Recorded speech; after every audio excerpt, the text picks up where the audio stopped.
आज के बहुत महत्वपूर्ण कार्यक्रम, महत्वपूर्ण इस दृष्टि से कि मैंने ही खुद कहा था कि मैं पुलवामा के कैंप में एक रात सभी जवानों के साथ बिताना चाहता हूं और आप लोगों के साथ आपके अनुभव, आपकी कठिनाइयां और आपके जज्बे को देखना भी चाहता हूं, कठिनाइयां और अनुभव को जानना चाहता हूं। इसलिए मेरी दृष्टि से कम मेरे लिए कार्यक्रम बहुत महत्वपूर्ण है कि सीमा की अंतिम इंच तक जो जवान देश की सुरक्षा में लगे हैं, चाहे सेना के हो, बीएसएफ के हो, सीआरपीएफ के हो, एसएसबी के हो, उनके साथ रहने का मौका मेरे लिए भी बहुत महत्वपूर्ण कार्यक्रम है।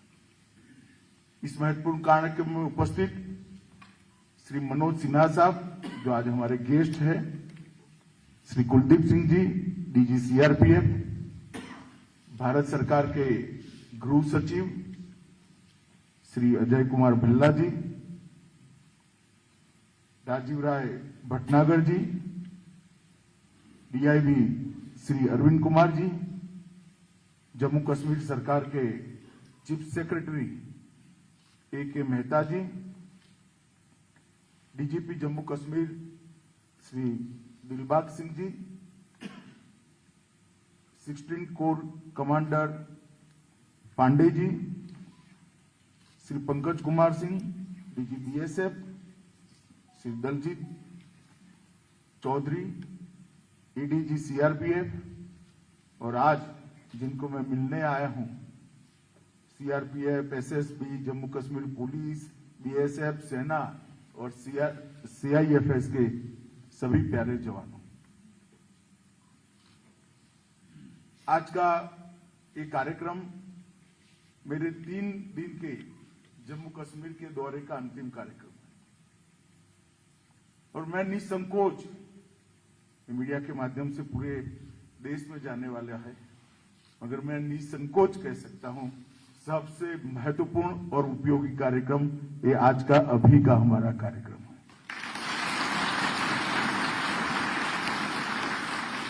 क्योंकि पहले भी मैं गुजरात सरकार में गृह मंत्री था, गुजरात में एक सरहदी सुरक्षा विभाग भी हुआ करता है, सरहदी सुरक्षा विभाग का भी मंत्री था। उस वक्त कच्छ की सीमाओं पर बीएसएफ के जवानों को मोर्चा संभालते हुए, देश की सुरक्षा करते हुए मैंने देखा है। हमारे यहां एक बहुत कठिन क्षेत्र है, बॉर्डर पर फेंसिंग हो जाने के बाद हरियामी नाला का जो हमारे यहां एक क्षेत्र है, बहुत कठिन क्षेत्र है, और जिस मुस्तैदी के साथ दिन रात देखे बगैर मूसलाधार बारिश हो या चिलचिलाती धूप हो या हड्डियां गलाने वाली ठंड हो, बीएसएफ के जवानों को मैंने वहां तैनात देखा है। उस वक्त से मैं मानता हूं कि आप लोग -43 डिग्री टेम्परेचर से +43 डिग्री टेम्परेचर में राउंड द क्लॉक 24 घंटे देश की सुरक्षा के लिए अलग अलग जगह पे मुस्तैद है। इसीलिए रात को देश सो सकता है, इसीलिए देश चैन की नींद सो सकता है। और देश के अंदर जो विकास का काम चल रहा है, 2014 के बाद, मोदी जी के प्रधानमंत्री बनने के बाद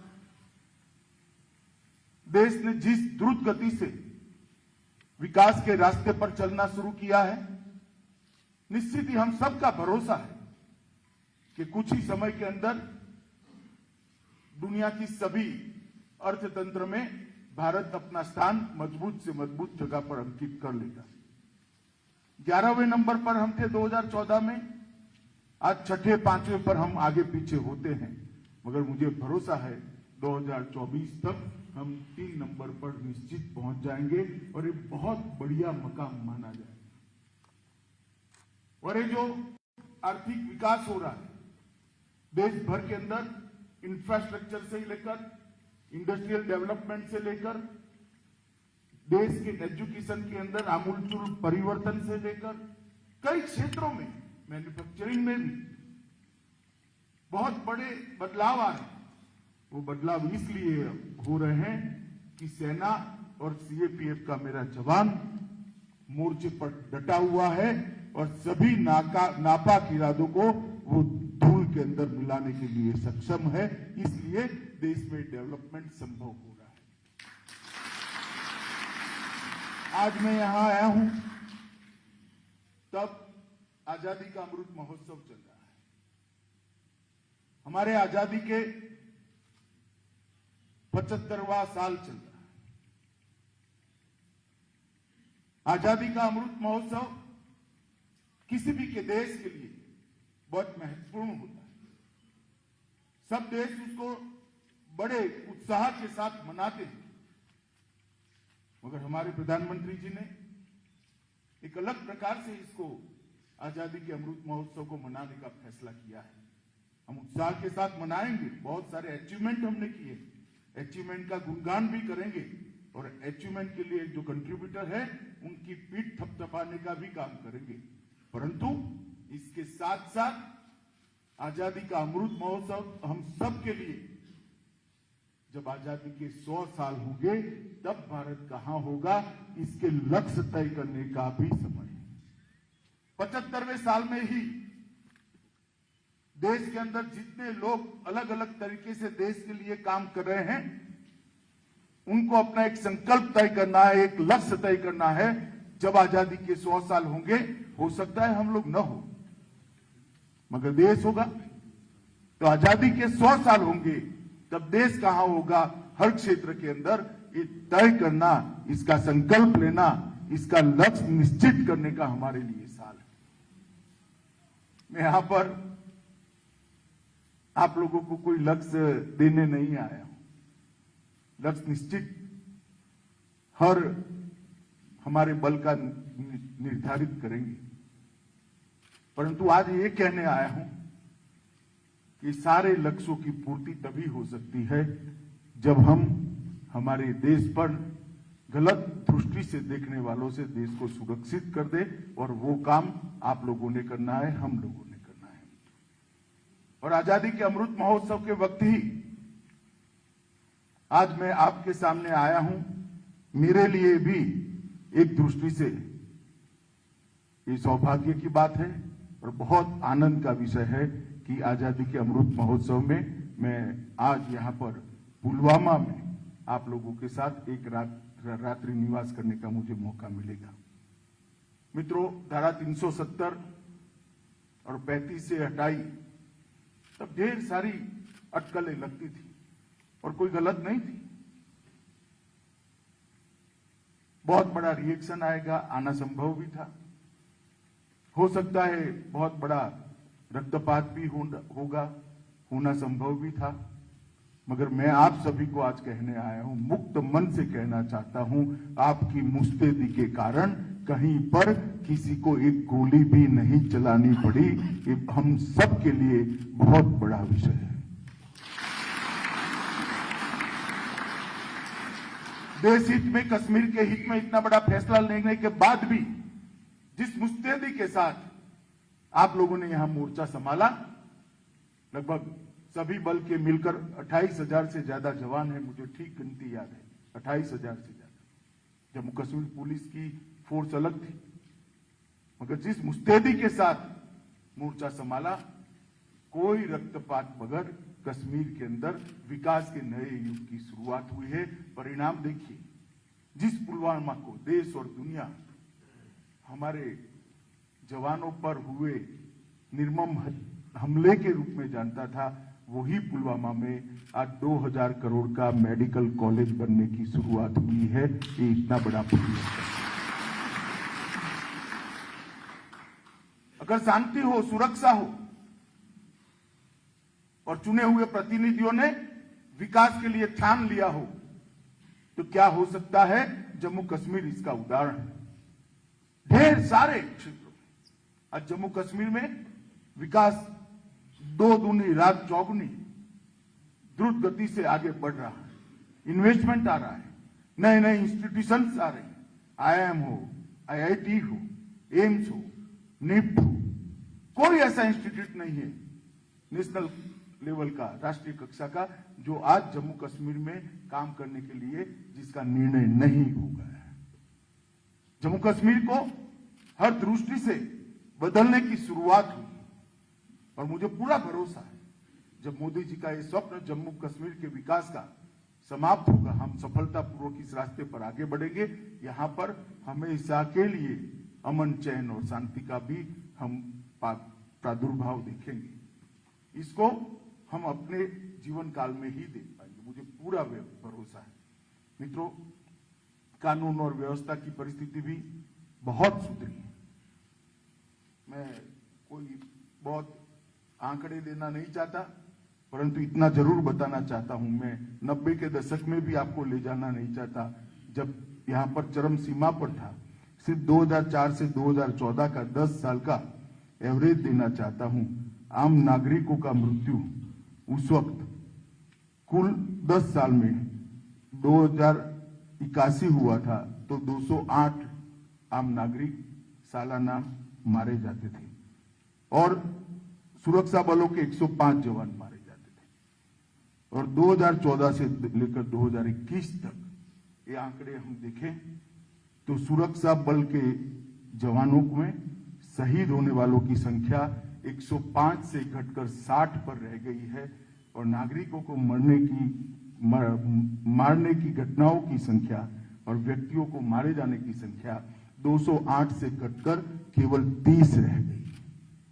ये बताता है कि इस फैसले को जम्मू कश्मीर के अवाम ने भी स्वीकारा है और आपकी मुस्तैदी ऐसी है कि इसमें खलल डालने वाले सफल नहीं होते हैं। चाहे जम्मू कश्मीर पुलिस हो, मेनली सीआरपीएफ, जहां तक बॉर्डर की सुरक्षा का सवाल है सेना और बीएसएफ, एयरपोर्ट की सुरक्षा का सवाल है सीआईएफएस, मदद में एसएसबी के भी जवान यहां पर लगे हैं। इस सबने मिलकर कानून और व्यवस्था की परिस्थिति को बहुत अच्छे तरीके से संभाला है। इसलिए मैं देश के गृह मंत्री नाते इस सभी बल के जवानों को आपको प्रतीकात्मक समझते हुए बहुत बहुत साधुवाद और उनको अभिनंदन देना चाहता हूं कि आपने बहुत अच्छा काम किया है।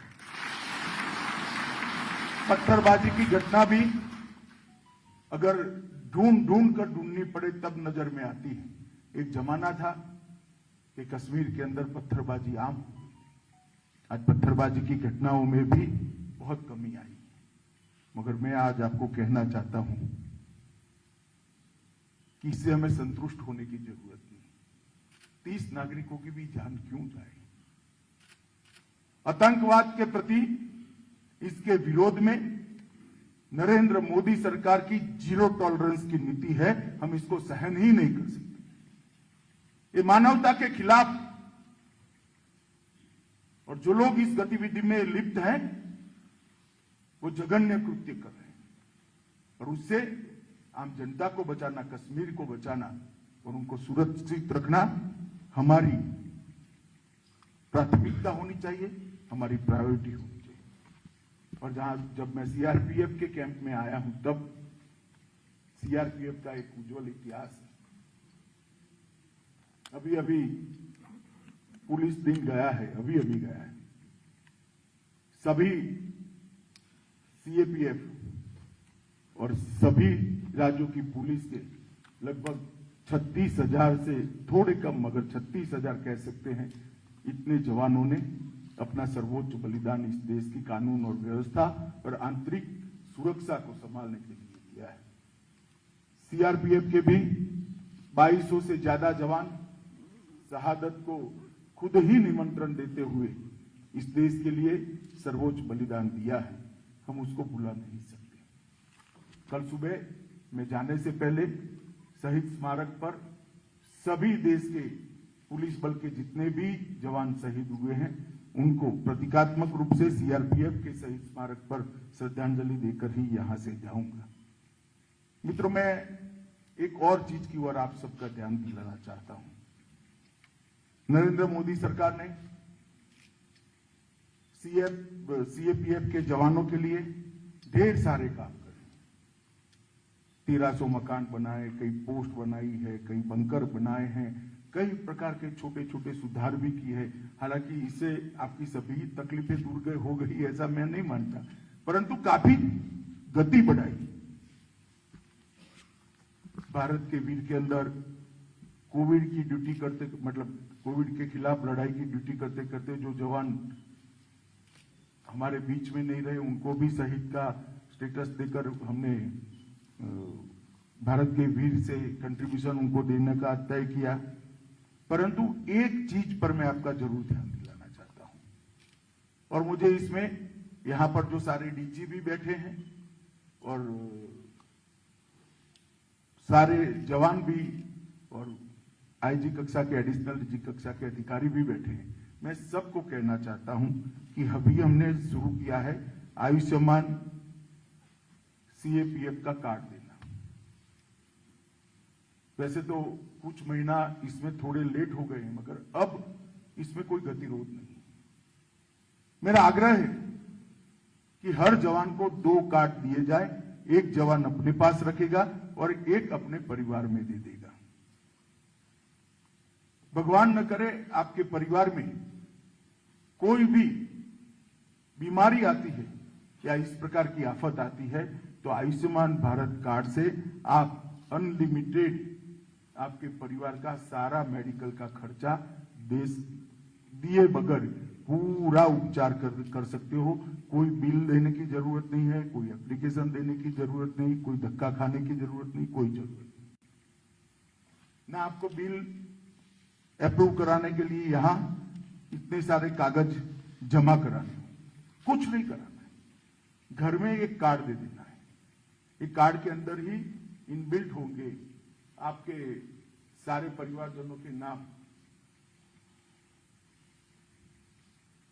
सारे परिवारजनों के नाम, और वहीं पर वो स्वैप कर पाएंगे। तो मित्रों, मेरा आप सबसे आग्रह है कि इसके इम्प्लीमेंटेशन के लिए विशेषकर जो अधिकारीगण वो पूरा ध्यान दे और उसको नीचे तक परकोलेट करें, क्योंकि जब आप यहां सीमा पर होते हो, पुलवामा जैसी जगह पे होते हो, जम्मू कश्मीर में पोस्टिंग होता है, तब भारत सरकार का दायित्व है कि आपके परिवार की चिंता आप पर नहीं होनी चाहिए, भारत सरकार पर होनी चाहिए। और ये संवेदनशीलता के साथ हमने इस योजना को लागू किया है।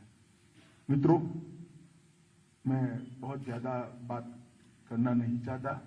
फिर से एक बार जिस मुस्तैदी के साथ आपने जम्मू कश्मीर सेक्टर हो या वामपंथी उग्रवाद का हो या नॉर्थ ईस्ट का, सभी सेक्टरों में मोर्चा संभाला है, कम से कम मैं तो आश्वस्त हूं कि सीआरपीएफ का डिप्लॉयमेंट है, कुछ नहीं होने वाला है।